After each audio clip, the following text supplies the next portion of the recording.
paper clip. And no, this is not a hoax.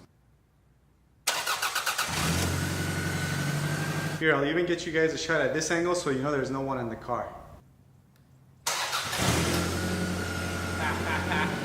Alright, so for the first half of this video, I'll quickly show you how you can do this so you can go out there and impress your friends. And for the second half, we'll go full nerd on the whiteboard, and I'll show you how you can use this information to help you diagnose starting issues. And this is the most important step here. If you have an automatic transmission, make sure your transmission is in park and your emergency parking brakes are applied. And if you have a manual transmission, that your car is in neutral, and again, your emergency parking brakes are applied as well. Because if your car is in gear when you do this, you could potentially run yourself over, run someone else over, drive your car off a ditch, or hit someone else's car and cause all sorts of problems. Step number 1, find your fuse and relay box inside your engine bay. Step number 2, remove fuse cover and find your starter relay. And if you're lucky, you'll have a little diagram inside your fuse cover that'll tell you what relay is for what. As you can see, this diagram is telling you our starter relay is right here, which makes it this one on this panel, so go ahead and remove that next. Alright, so after you remove your relay, you're going to have either a 4 or 5 pin relay. And what you want to do is to find this little diagram that should be on the side that'll tell you which 2 pins are for the control side and which ones are for the load or the switch side. As you can see on this one, we got 85 and 86 for our control side, and 87 and 30 are going to be for our load or switch side. And right now we're only concerned for the pins for the switch side, so we're going to find number 30 and 87 pins on this relay. Now hopefully you guys can see this, but this is number 30 on the bottom and this is number 87 up top. Next you want to find the corresponding terminals for these 2 pins. So this is 30, it's going to be that. It's 87, it's going to be this guy. Alright, it's very important that you follow the next few steps very closely, but not only that, you understand the concept behind it, because if you do this wrong, you could damage something on your car. And I, Ratchets and Wrenches, will not be held responsible for that. As far as I'm concerned, this is for entertainment purposes only. Next, you want to grab yourself a test light, attach this end to battery ground, and then with the other end of our test light, we're going to probe these 2 terminals here and make sure we only have power going to one of them. Here's number 30, nothing, and here's number 87. There, our test light lights up, telling us we have battery voltage here.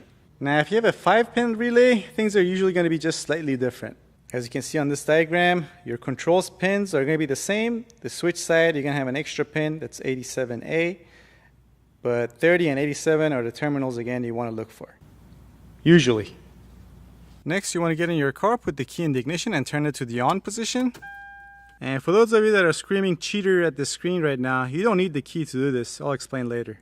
Next, you grab your paper clip, open it up, like this. Next, all we have to do is to jump terminal 30 to 87. That should engage our starter, turn our engine, and start our engine as well. Now, I have to mention that this is not going to work on cars that have a chip or a safe passcode stored in the key, but it should work on any car with this older style starting system. Once again, just make sure it is terminals 30 and 87 on your car. It's not always the same for each car, and that you remove this after your engine starts, okay?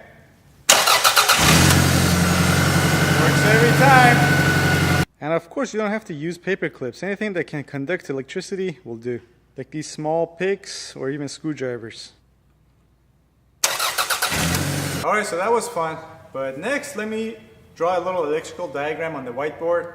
Show you why you don't actually need a key to do this. And also how you can use this to help you diagnose starting issues. Alright, so here's a diagram of a basic starting system. And we're going to start at the ignition switch so I can explain to you why you don't necessarily need the key to do what we just did. Alright, so when you get in your car and turn the key to the on position, you're going to send voltage through your ignition switch, which is in the back of your ignition cylinder assembly, back here, to all your different control modules that are necessary to be powered in order for your engine to run and your car to operate, like your PCM, BCM, and TCM. Alright, next, after you power up all your different modules, all that's left is a crank signal from your crankshaft position sensor in order for your power control module to start firing the fuel injectors and get your engine going.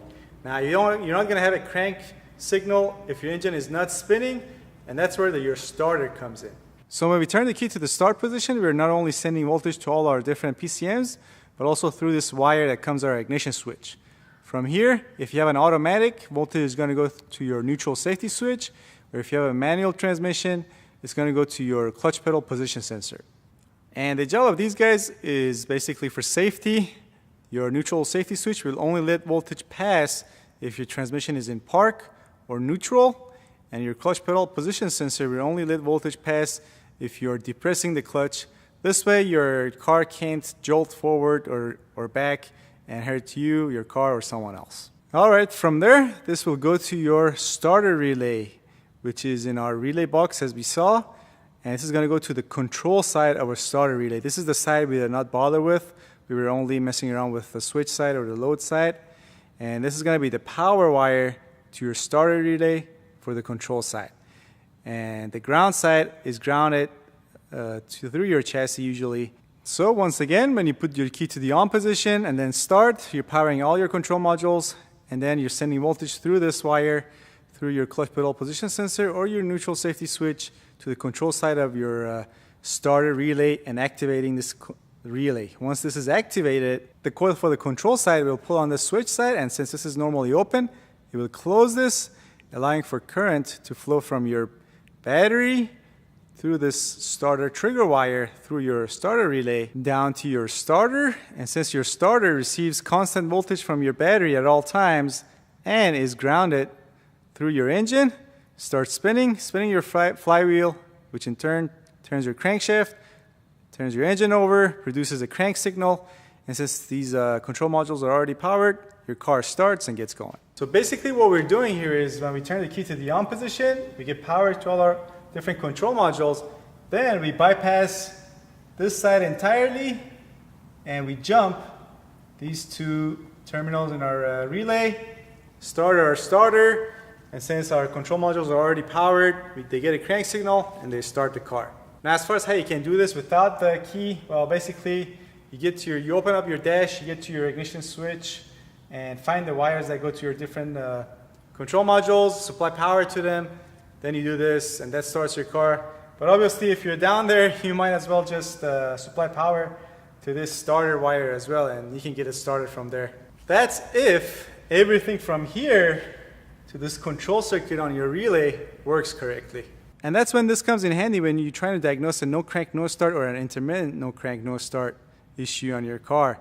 See, when you're jumping this 2 pins here, you're basically, if your engine starts and cranks, or even doesn't start, just cranks, basically you're verified that your battery is good, your battery terminals are good, power is getting through this cable to your starter is good, your starter has ground, and also this trigger wire from your battery to this pin, and then from this pin, the starter trigger wire, all the way down to your starter is good as well. So your issue must be on this side, or the relay itself, don't forget that. Alright, so if you jump these two and your engine cranks, then that's not your problem, and the problem is on the other side. Now here's how you can use a test light to diagnose which side of the control side your problem lies on. So next, go ahead and attach your test light to your battery positive, and then we're going to probe these two remaining pins, and one of them should have ground there, so this one is our ground, and this one should be where 12 volts come from our ignition switch. So we'll switch our test light to ground. We'll have our test light attached here. This should work. So next I'm going to turn the key to the crank or start position, and then this test light should light up. There we go. And again, just to clarify, our test light was here, and when we turned the key to the start position, voltage was able to get through all this fuse, these wires, these sensors to here and light up our test light. So we verified that everything on this circuit is fine. And if everything checks out, the only thing that remains is the relay. Now you can swap this if you want with a known good one to see whether that solves your problem. Or you can test this relay using a multimeter. And I've done a video on how you can test relays, and I'll put a link to it right here on this side of the screen along with some other related videos. And in that video, I show you how you can exactly test these, and it doesn't matter if it has the little diagram on the side or not. Alright, with that said, gonna wrap this up. Remember folks, if you have an automotive question, you have 36 hours after I post every new video to post your question below, and I'll try to answer them as soon as I can.